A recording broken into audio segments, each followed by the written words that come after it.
Saan ka pupunta? Babalik ako yung tatay ko! Sigurado ako papatayin siya ni Elias at ni Edgardo. Calvin, ano ka ba? Muntik na nga tayong madaling lahat kanina eh. Paano mo sila lalabanan? Kaya ko silang dalawa! Nalabanan ko na dati yun. Calvin, alam kong gusto mong tulungan ng tatay mo. Ganon din ako. Pero may mga laban na inuurungan.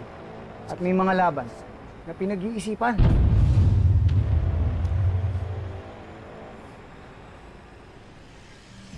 Siya nga pala, dinala ng presidente sa ospital.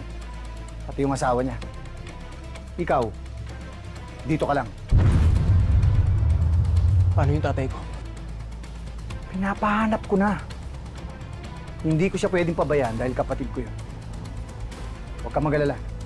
Mahahanap at mahahanap din natin ang lunggaan ng lintik na Edgardo na yan at Elias. Huwag na huwag sila magkakamaling saktan ng tatay ko. Magkikita kami sa impyerno!